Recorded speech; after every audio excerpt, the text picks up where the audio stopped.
Assalamualaikum warahmatullahi wabarakatuh.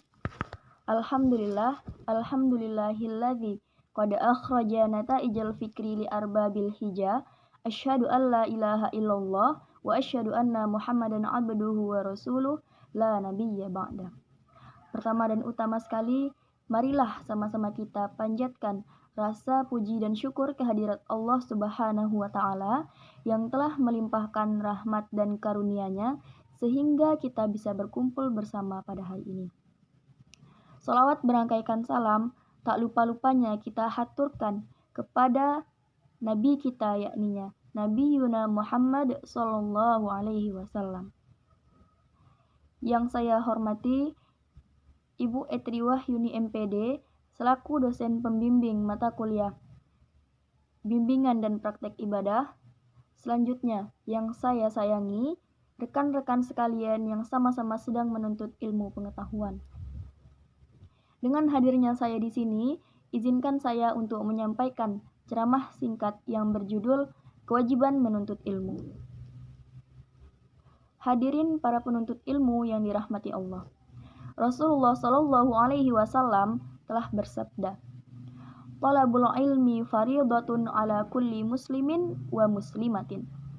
Yang artinya, menuntut ilmu adalah kewajiban bagi setiap muslim dan muslimah.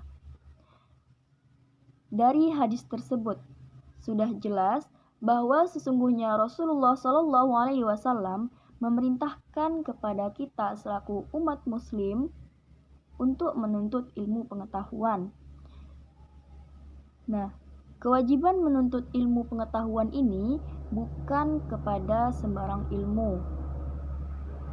Sebagaimana yang dijelaskan di dalam kitab Minhajul Abidin, ada 3 ilmu yang fardu. Yang pertama adalah ilmu tauhid, yang kedua adalah ilmu tasawuf, sedangkan yang ketiga adalah ilmu fikih.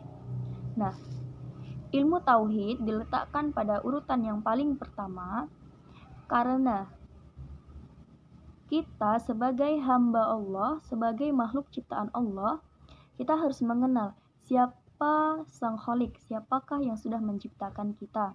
Nah, dengan mempelajari ilmu tauhid ini, kita bisa mengenal Allah dengan sifat-sifat yang dimiliki oleh Allah Subhanahu wa taala. Kemudian di dalam hadis dijelaskan, al-ilmu imamul amal wal amal tabi'uhu. Ilmu adalah imamnya amal, sedangkan amal mengikuti ilmu. Nah, oleh sebab itu kita sebagai umat muslim bersungguh-sungguhlah dalam menuntut ilmu, karena ilmu tersebut yang akan menerangi kita, yang akan membimbing kita untuk menjalankan hidup di dunia ini. Sebagaimana yang dikatakan oleh Allah di dalam Al-Quran, bahwa sesungguhnya aku menciptakan jin dan manusia tak lain dan tak bukan hanya untuk menyembahku. Nah, dengan demikian, untuk bagaimana cara kita beribadah ataupun menyembah kepada Allah, sebelumnya kita harus memiliki ilmu terlebih dahulu. Kita harus mengetahui ilmu apa saja yang harus kita miliki ketika kita hendak beribadah kepada Allah. Kemudian di dalam kitab Minhajul Abidin juga dikatakan, barang siapa yang mencintai dunianya, niscaya memberi mudarat bagi akhiratnya. Dan barang siapa yang mencintai akhiratnya, niscaya memberi mudarat bagi dunianya. Nah, maksudnya adalah ketika kita sebagai umat manusia, ketika seseorang sibuk terhadap urusan dunia, seperti contohnya bekerja, sangat cinta terhadap dunia sehingga melalaikan manusia untuk beribadah kepada Allah.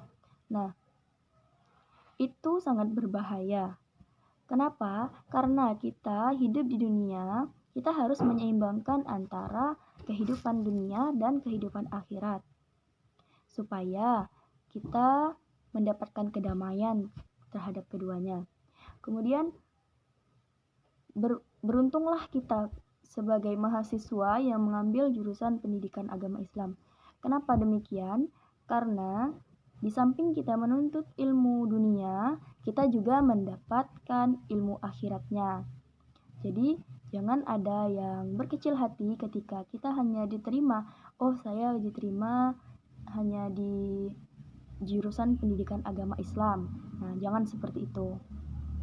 Kemudian, dalam menuntut ilmu tidak ada batasan usianya. Sebagaimana yang disebutkan di dalam hadis, tuntutlah ilmu dari ayunan hingga ke liang lahat. Nah, dengan demikian, dengan kata lain, selama hayat masih dikandung badan, kita diperintahkan untuk menuntut ilmu, menimba ilmu sebanyak-banyaknya. Silahkan menuntut ilmu, menimba ilmu sebanyak-banyaknya, walaupun ilmu itu di negeri orang. Contohnya seperti kita, para mahasiswa, kita berasal dari daerah yang berbeda-beda. Ada yang berasal dari Payakumbuh, ada yang berasal dari Batam, ada yang berasal dari Batu Sangkar.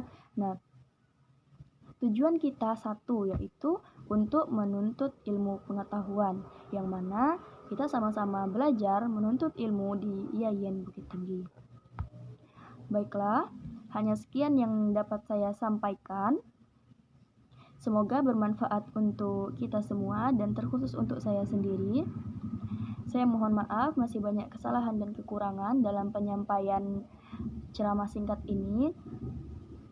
Saya akhiri dengan wassalamualaikum warahmatullahi wabarakatuh.